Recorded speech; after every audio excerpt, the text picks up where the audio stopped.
So I'll do a quick demo on the agent side of things. This demo was created before Google announced agents.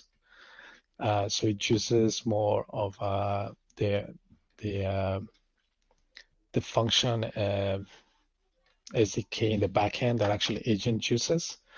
So agent is just an abstraction of this library. But this is all this is code. So in here, I am defining a few functions that I want to be available to my LLM so that it can do something.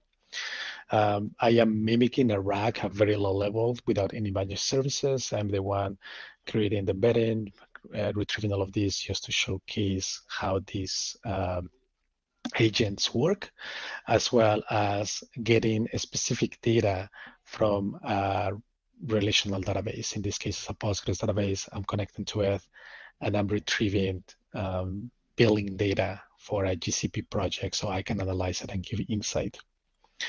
All of this is then, this information is being defined in this function declaration, which is just a descriptive way to make the LLM aware of these two functions. And then finally, being able to create, like initiate my model with these tools, with these agents.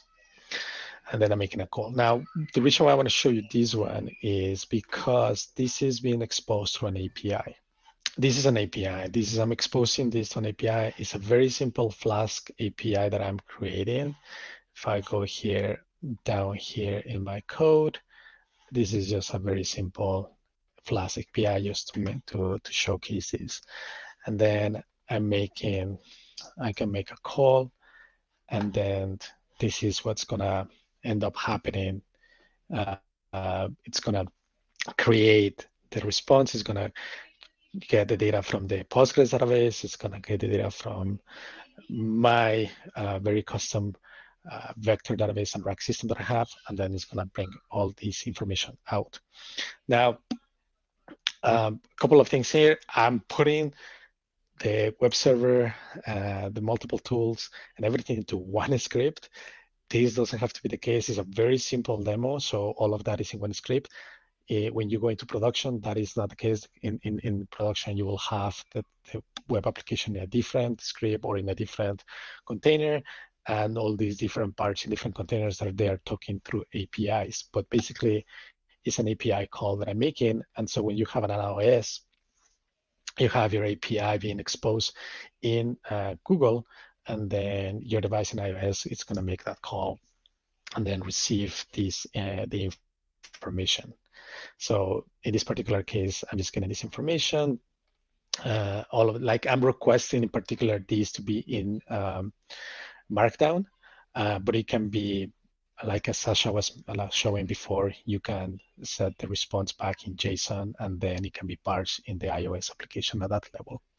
There is a few more things going on with this script that I don't know if we have time to, but basically what I wanted to show you is just that the API is what is happening here. And now I'll let Sascha add additional comments to it. Yeah, I think as Eduardo said, you need to interact with the API or the SDK. Especially about Agent Builder, you have those pre-built integrations like Slack and Telegram chatbots. For your case, because you're running this on iOS, you can always rely on Google's APIs, and there is an API endpoint where you can directly interact with your data store. So as you might know, if you build in the agent with the Agent Builder, you always need to create a data store, right? Whatever you're doing is always based on a data store.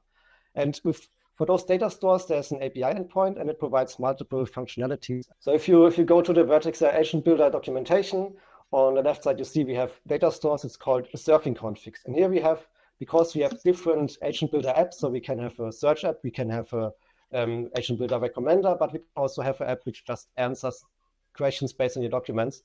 So this is, depending what you're using, you need to choose the right endpoint. For example, if I have Agent Builder who's just answering my questions, I need to use the answer API endpoint.